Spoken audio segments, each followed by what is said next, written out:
Bom, gente, vamos então começar um assunto novo, que é Roma.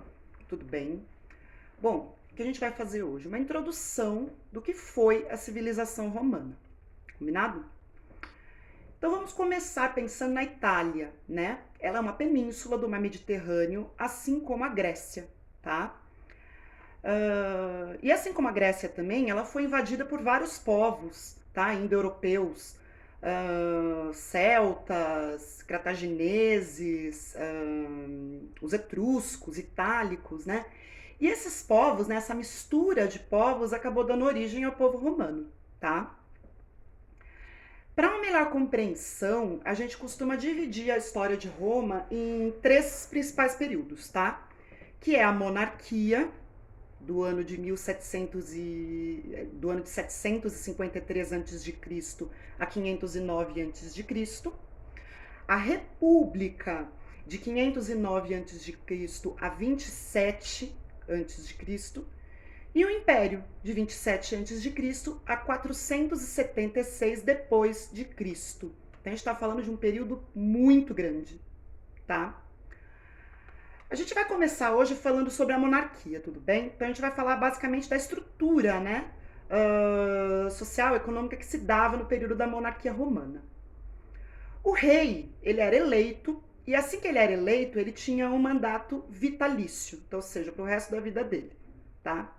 E ele acumulava funções de chefe de estado, né, chefe de governo, chefe militar e juiz, então, ou seja, todo o poder estava nas mãos dele, tudo bem?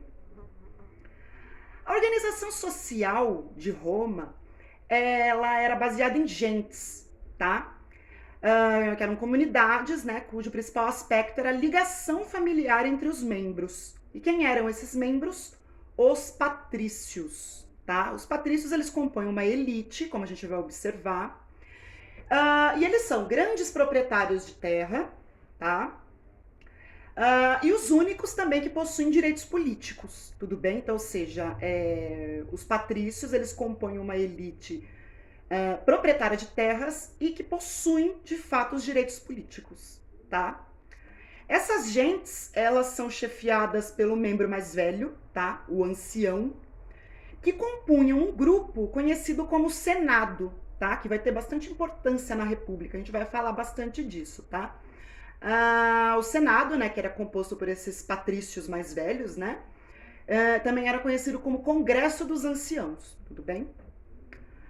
As cúrias eram unidades religioso-administrativas, tá? E elas reuniam, né, várias gentes, então, ou seja, em cada cúria você tinha vários grupos de patrícios, que são os gentes, tudo bem? E existia também uma assembleia, né, que era conhecida como Assembleia Curiata, onde eram definidas as leis, tá? Então aqui a gente está falando da elite, né, dos patrícios, tá bom? Logo abaixo você tem os clientes, tá? Que eram homens livres, tá? Mas eles tinham uma dependência muito grande dos patrícios, tá? Então assim, eles tinham terra em troca de serviços que eles prestavam aos patrícios, tudo bem?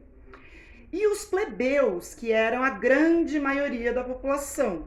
Então você tem aí camponeses, artesãos, pequenos proprietários de terra e comerciantes, que eram livres, mas não possuíam nenhum direito político. Então, ou seja, eles não tinham uma participação ativa na política de Roma, tá? Isso vai gerar muita insatisfação, como a gente vai discutir, na medida em que eles pagavam altos impostos para os patrícios.